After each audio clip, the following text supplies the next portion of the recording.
Just recently, a severe heat wave took the lives of about 1,000 people in France within a brief 3 day window, and 85% of those who passed away were over 65. Currently, millions of people across the country are living under active hot weather advisories issued by national meteorologists. There is a specific reality surrounding this that is rarely discussed. The majority of heat related deaths actually take place quietly indoors. Many of these individuals are found resting near a standard fan that has been operating all afternoon, doing the exact same things they have safely done for decades. The hidden factor is that as we cross 60, our physical systems quietly lose a significant portion of their built in temperature regulation, and we are almost never advised about this physiological shift. I'm Dr. William Lee. In my years of clinical practice, many of my patients assumed that extreme heat only posed a risk to people outdoors, like manual laborers or highly active sports players. Google search. A retired individual relaxing in a familiar armchair rarely imagines that their own indoor space could present a threat, and that false sense of safety is exactly what heightens the risk. In practice, there are 5 specific errors that regularly elevate typical warm conditions into a medical emergency. You might actually be doing 1 or 2 of these yourself right now under the assumption they are helping. Please hold on for just a moment before deciding you already know this, because slipping up on even a single point is frequently what leads to hospital stays. In this brief guide, we will walk through all 5 habits, identify which ones might affect you, and detail the correct steps to follow. Before we go any further, I wanted to quickly touch on the broader perspective that drives me to share these guides. Managing extreme weather is actually just a small part of a larger, long-term health picture. Specifically, the core everyday habits that determine if you'll remain active and autonomous at 80 or face rising health hurdles by age 65. I gathered the clinical insights I routinely offer my patients regarding this stage of life and compiled them into an accessible roadmap. This resource has already assisted many older adults in optimizing their vitality past 60. If you are interested, the path to access it is shown directly on the screen. There's no need to take quick notes, and I won't spend our valuable time reading a website path aloud. Let's begin by looking at the core physiological concept that links these 5 errors, because once the mechanics are clear, the risks become very easy to understand. Your body utilizes a highly coordinated temperature control mechanism. Whenever internal temperatures rise, 2 basic reactions occur. Your heart accelerates blood delivery toward your outer skin so it can release heat to the environment, and you begin to perspire. As that perspiration evaporates into the surrounding air, it pulls the extra warmth away. This physiological response is incredibly efficient, and throughout most of your adult life, it runs so seamlessly that you rarely give it any conscious thought. The reality is that once we cross 60, this protective system starts facing drops in efficiency on 3 key levels. First, you perspire later in the warming cycle and in smaller amounts, losing a primary avenue of shedding heat. Second, your underlying signals for thirst and external heat levels diminish, meaning your system fails to alert you clearly. Finally, an aging cardiovascular system has a harder time moving extra blood toward your outer skin, particularly if you are already managing concerns like arterial tension or heart disease. This isn't a sign of vulnerability. It is a normal physiological shift that happens to strong and vital people alike, though it is seldom mentioned. Another major factor plays a massive role in how taxing a hot afternoon really is, and simple temperature numbers on a weather app usually obscure it: environmental humidity. Because your primary defense relies on moisture drying off your skin to take away heat, thick or sticky air dramatically impairs the process, as the wet air simply can't absorb more sweat. This leaves you damp but not cooled down. Consequently, a 90-degree day in an arid desert poses a completely different physical demand than the same temperature in a heavy, humid region. This is precisely why meteorologists emphasize the heat index, the value reflecting how warm it physically feels to your system once you account for ambient moisture. Whenever you are planning your day, let the heat index number be your primary reference, and try to review the incoming forecast the evening before a warm spell arrives.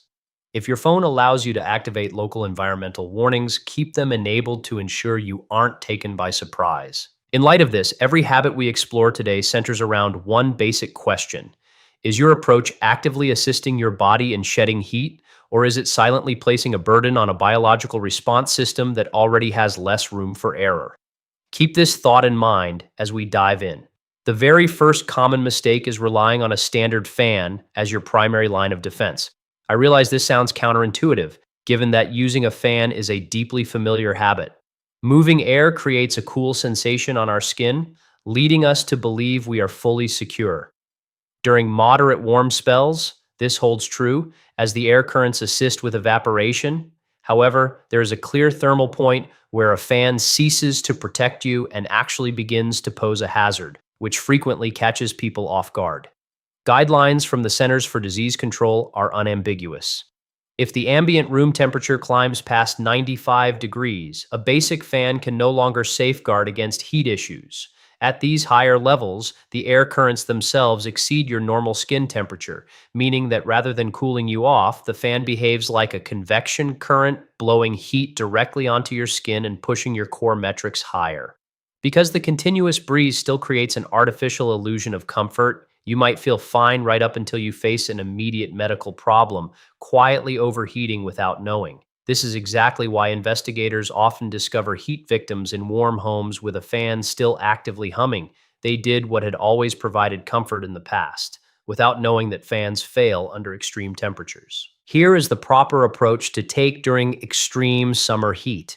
Never depend entirely on fans to keep yourself safe. The most robust layer of physical protection is structured air conditioning. Experts point out that spending even a limited block of time inside an air-conditioned room dramatically curtails physical strain. If you own a working AC unit, use it on severe days, setting aside utility concerns temporarily in order to protect your well-being.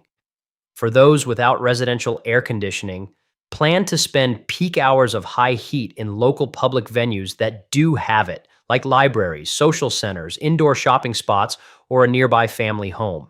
Introducing a few hours of regulated cool air allows your system to lower its core stress levels. If you are operating a fan, pair it directly with moisture. Use damp cloths around your shoulders, apply mist from a bottle, or take a quick bath to provide surface wetness that the fan can evaporate to pull thermal energy away, as moving dry air around a warm room provides virtually no therapeutic benefit. Taking a cool shower or immersion is actually one of the absolute quickest ways to lower a climbing core temperature, acting much faster than standard air currents or iced beverages. Lightweight, breathable, and pale clothes can also facilitate your system's natural evaporative processes. For severe periods, utilizing quick morning and evening showers alongside placing a wet washcloth along your neckline will protect your health far more than any standalone fans in the home. The second crucial mistake, and one that is entirely unseen, is overlooking the active prescriptions you take. This factor becomes particularly prominent after 60, when many adults are managing at least one daily pharmaceutical regimen, several of which directly interact with our natural heat mitigation systems. Rather than general warnings, let me give you the precise classes involved. First, diuretic water pills, often used to help manage systemic fluid or vascular pressure, are designed to eliminate excess fluids. During high heat, when perspiration is already removing hydration, these compounds can quickly speed up fluid loss and dim your basic signals of thirst. Second, beta blockers, which are widely prescribed for heart support, can both slow down how quickly your body initiates perspiration and slightly limit how well your cardiovascular system can push excess volume outward to the surface of the skin. Lastly, anticholinergic medications, found inside various sleep aids, common bladder prescriptions, specific emotional wellness pills, and over-the-counter allergy formulations, can heavily suppress your normal capacity to sweat. This doesn't imply these prescriptions aren't useful. They perform crucial jobs keeping your underlying circulation and heart rate steady. The vital takeaway here is that you should never alter, pause, or skip your prescribed medications because of warm weather, as making uncoordinated adjustments poses a far greater medical hazard than high external temperatures. The right strategy is to adapt your routines around them. If you take these specific therapies, simply recognize that your baseline sensitivity is higher, which means you need to be notably more active with your cooling measures and fluids than peers who do not use them. Early this season, consider taking a brief moment to check in with your primary doctor or your neighborhood pharmacist to ask a straightforward question. Are any of my current medications likely to affect my ability to handle warm temperatures? And is there any daily tip to keep in mind on extremely hot afternoons? Having this short consultation can reveal highly protective details and remains one of the smartest adjustments you can make. While a doctor might sometimes shift your medicine times during a heat wave, those coordinates must always come directly from them and shouldn't be guessed at home. Before we continue, if this explanation is helping you, please take a quick moment to subscribe, hit the thumbs up, and leave a brief comment below with your city and recent high temperatures. I regularly check this feedback, and it guides exactly what details I present in future uploads. Moving to the third key error, holding off on taking a drink until you actually feel parched. For most of our years, our internal sensation of thirst served as a dependable bell for fluid needs, working seamlessly to keep us healthy. Yet, as our overall temperature management systems decline with age, this internal indicator is one of the earliest elements to weaken. According to formal warnings from the National Institute on Aging, mature adults naturally encounter far less thirst sensation than younger peers, even when their systems are noticeably low on baseline water. Combine this dampened instinct with common diuretics or excessive hot weather sweat, and you can slide into physical dehydration without any obvious warnings. If you wait until you are intensely parched during high heat, you have already allowed your fluids to dip too low, and working your way back is highly challenging under hot conditions. An active lack of hydration naturally thickens circular volume, reduces internal pressure, challenges cardiac and renal operations, and significantly raises the likelihood of unstable balance or slips. For this reason, relying solely on your raw feelings of thirst won't suffice. Instead, set a daily drinking timetable whether you feel inclined or not. When the day is hot, keep clean water near you, drinking simple, steady sips all day rather than attempting to drink major quantities in a single window. A useful general goal during hot afternoons is aiming for about 8 ounces of water near each hour, or slightly higher amounts if you are performing movement or sweating heavily. To quickly gauge your progress, take a look at the color of your urine. A light yellow straw shade shows you are fully balanced, whereas a deeper, dark yellow hue suggests you are running behind on fluids and should step up your intake. Keep in mind that a segment of patients managing advanced kidney issues or heart congestion receive specific directions to regulate and cap their total liquid intake. If you fall into this group, keep adhering strictly to the numbers mapped out by your primary care physician, but for everyone else, continuous sips throughout the day represent an essential baseline to prevent emergencies. If you have been heavily sweating over consecutive hours, tap water by itself isn't completely ideal, as physical exertion also flushes out important sodium and minerals. This is when utilizing specialized electrolyte packets, simple juice, or having a light salty treat can assist in balancing your metabolic levels. Also, stay cautious with your choice of beverages during social times like backyard meals or outdoor porch relaxation, as substances like alcohol and heavy caffeine encourage active water excretion. Drinking multiple cold beers or coffee cups on warm days can easily lower your hydration levels just when your cardiovascular system needs fluid the most.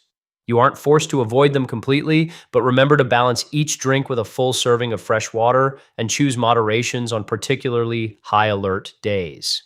The fourth prominent issue lies at the center of the heavy statistical reports I mentioned initially, placing all your trust in your personal instincts to sense when your household space has reached unsafe levels.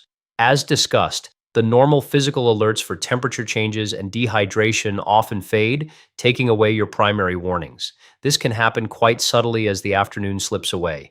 Indoor temperatures climb a single fraction of a degree at a time, allowing you to adapt unconsciously without realizing how high it is. You might simply feel somewhat drowsy or tired, deciding it is not a big deal while the air surrounding you rises far beyond your system's diminished regulatory capacities. This quiet climb is why most hot weather issues take place within households rather than directly out under the sun and why local services routinely identify high internal house heat in severe weather reports, often involving inactive cooling devices. With over 80% of regional heat casualties occurring among seniors past 60, this simple, unrecognized risk represents a primary factor. Allow me to share a typical experience using an example of a gentleman named Frank, representing the actual clinical patterns I observe. Frank was 78, lived completely independently, possessed an active, alert mind, and placed great value on managing his own home. He managed his vascular tension with a daily diuretic and a common beta blocker, both working quite effectively. He grew up prior to the widespread use of air cooling systems, never truly relying on them.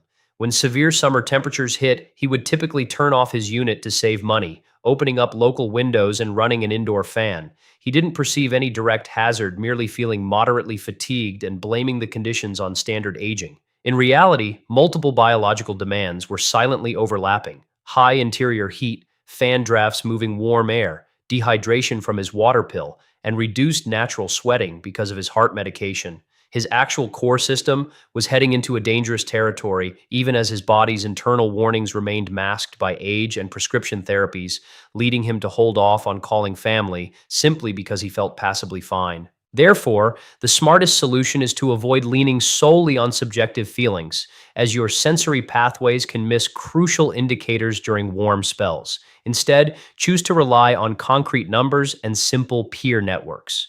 Position an inexpensive indoor room thermometer where it can easily be checked and decide on a firm upper limit. If your immediate living area crosses the mid 80s, especially over several hot days, avoid pushing through, prioritize moving into a cooled room.